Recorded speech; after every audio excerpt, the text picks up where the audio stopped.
ಪತನ ಆಗ್ತದೆ. ನಾನು ಹೊರಗಡೆ ಬಂದಿರ್ತೇನೆ, ಸರ್ಕಾರ ಪತನ ಆಗೋಯ್ತದೆ. ನಿಮ್ ಮನೇಲಿ ಎಲ್ಲ ರೈಡ್ ಮಾಡಾರೆ ಏನ್ ರೈಡ್ ಮಾಡ್ಲಿ ಅಂತ ಏನಿಲ್ಲ, ಏನು ಸಿಕ್ಕಲ್ಲ ಅವ್ರಿಗೆ. ಪತನ ಆಗ್ತದೆ. ನಾನು ಹೊರಗಡೆ ಬಂದಿರ್ತೇನೆ, ಸರ್ಕಾರ ಪತನ ಆಗೋಯ್ತದೆ. ನಿಮ್ ಮನೇಲಿ ಎಲ್ಲ ರೈಡ್ ಮಾಡಾರೆ ಏನ್ ರೈಡ್ ಮಾಡ್ಲಿ ಅಂತ ಏನಿಲ್ಲ, ಏನು ಸಿಕ್ಕಲ್ಲ ಅವ್ರಿಗೆ. ಬಿಜೆಪಿ ಕೆಟ್ಟದ್ದು ತರಬೇಕಂತ ಮಾಡಿದ್ದಲ್ಲಿ ಡಿ ಕೆ ಶಿವಕುಮಾರ್ ಅವರು ಮೇನ್ ಉದ್ದೇಶ ಅಂತ ಅಂದ್ರೆ ಇವ್ರನ್ನ ಹೇಳಿ ಎಚ್ ಡಿ ಕುಮಾರಸ್ವಾಮಿನ ರಾಜ್ಯದಲ್ಲಿ ನಾಯಕತ್ವ ಹಾಳು ಮಾಡಬೇಕು ಅಂತೇಳಿ ಇದು ಹೇಳಿದಲ್ಲಿ ಇದು ಸತ್ಯ. ಅದು ಈಗಾಗಲೇ ಯಾವಾಗ ನಾನು ಒಪ್ಪದೇ ಇದ್ದಾಗ ಮಾಡಿದ್ರು, ಫಸ್ಟ್ ಅಟ್ರಾಸಿಟಿ ಕೇಸ್ ಫಿಕ್ಸ್ ಮಾಡಿದ್ರು. ಅಟ್ರಾಸಿಟಿ ಕೇಸಲ್ಲಿ ಡಾಕ್ಯುಮೆಂಟ್ ಸಿಗಲಿಲ್ಲ, ಅಲ್ಲಿ ಅದು ನೆಗೆಟಿವ್ ಆಯ್ತು. ಅಲ್ಲಿ ಅದಾದ್ಮೇಲೆ ಮತ್ತೊಬ್ಬಳ ಕೈಲಿ 354 ಲೈಂಗಿಕ ಕಿರುಕುಳ ಕೇಸನ್ನು ಹಾಕ್ಸಿದ್ರು. ಅಲ್ಲಿ ಅದು ಫೇಲ್ಯೂರ್ ಆಯಿತು. ಫೇಲ್ಯೂರ್ ಆಗಿ ಮಾಡಿದ್ರು. ಈಗ 376 ರೇಪ್ ಕೇಸ್ ಹಾಕ್ಸಿದ್ರು.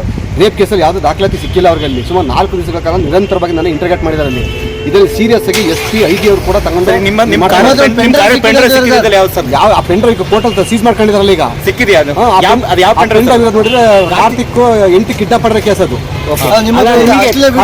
ಸಿಕ್ಕಿದೆ ಸರ್ ಅವ್ರಿಗೆ. ಅದು ಅಶ್ಲೀಲ ವಿಡಿಯೋ ಅಲ್ಲ, ಅದು ಕಾರ್ತಿಕ್ ಮನೆಯ CC ಕ್ಯಾಮ್ರಾ ಫುಟೇಜ್ ಅದು. ಆ ಪೆನ್ ಡ್ರೈವ್ ನಾ ಕೊಡೋ ಪೆನ್ ಡ್ರೈವ್ ಇಲ್ಲ ಅಂತ ಹೇಳಿ ಈಗ ಇದನ್ನ ಫಿಕ್ಸ್ ಮಾಡ್ತಾ ಕುಂತಾರೆ. ಡಿ ಕೆ ಶಿವಕುಮಾರ್ ಆಫರ್ ಮಾಡಿದ್ ನಿಮ್ಗೆ ಯಾರ ಮುಖಾಂತರ? D K Shivakumar, Shivaramegowda. ಹೌದು. ಎಷ್ಟು ಆಫರ್ ಮಾಡಿದ್ರು ಸರ್? ಇನ್ನೊಂದ್ಸಲ ನೇರವಾಗಿ ಡಿ ಕೆ ಶಿವಕುಮಾರ್ ಅಂತ ಮಾತಾಡಿದಾರಲ್ಲ. ಕೃಷ್ಣ ಬೈರೇಗೌಡರು ಪೆನ್ ಡ್ರೈವ್ ಅಲ್ಲಿ ಯಾವ ವಿಡಿಯೋ ಐತೆ ಸರ್? ಇದು ಕಾರ್ತಿಕ್ 8 ಕಿಡ್ನಾಪ್ ಮಾಡಿರೋ ವಿಡಿಯೋ ಎಲ್ಲ ಇದಾವೆ. ಸದ್ಯದಲ್ಲಿ ಬಿಡುಗಡೆ ಮಾಡ್ತೀನಿ.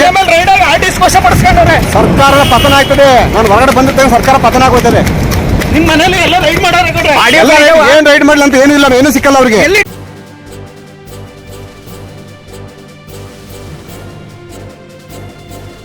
ಇದು ಮಾನವೀಯ ಸಂದೇಶದ ಜನವಾಹಿನಿ.